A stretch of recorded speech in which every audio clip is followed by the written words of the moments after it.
Hey Barnes families, I want to take a few moments just to talk about this last week at Barnes and the communication that you're receiving with regard to COVID 19 and the impact that it is having on families. I know it is likely when you receive letters from me that are very formulaic that it leaves more questions than it does answers.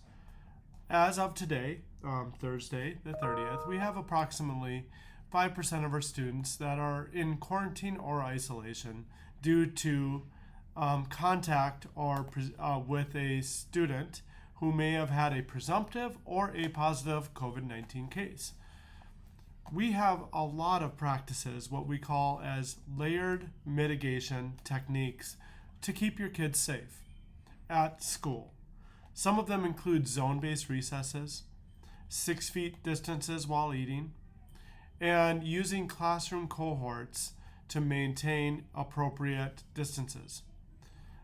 Regretfully, even with all of the techniques that we are using, we cannot always prevent students from being near a positive or presumptive case.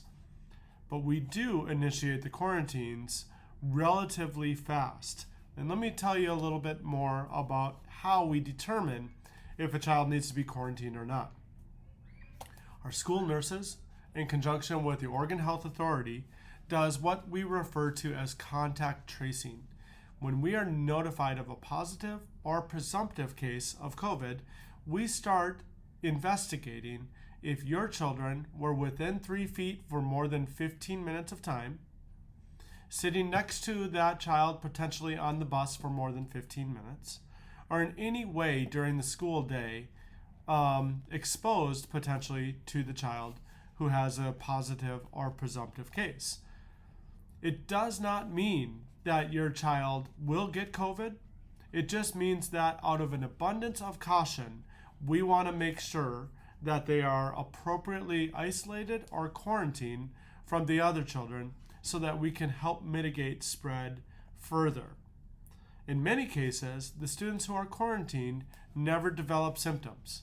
They never test positive for COVID 19. I know that's a burden on you. I know that it is very stressful. We as a staff are doing the best we can to connect with kids who are put on quarantine in a very short notice. I apologize to the school community for their experience if they have been put into quarantine or isolation. Please be patient with us. We are striving to keep all of the children in school for the year to the greatest extent possible.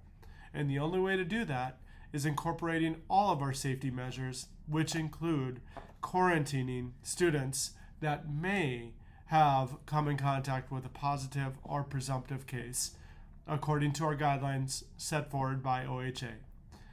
Much information is available to you online, right on the district's main webpage, and addresses all types of questions you might have, including transportation, mitigation strategies, and what to do with your children if they are at home.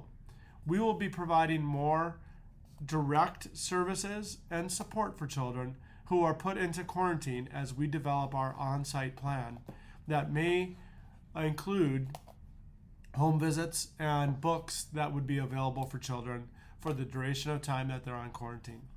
Right now, we are focusing on personal connection to the kids. Thank you once more for your grace. Thank you for your patience. I know there's a lot of anxiety with sending your kids back to school. We are instituting all of these practices to keep your kids in school as long as we can.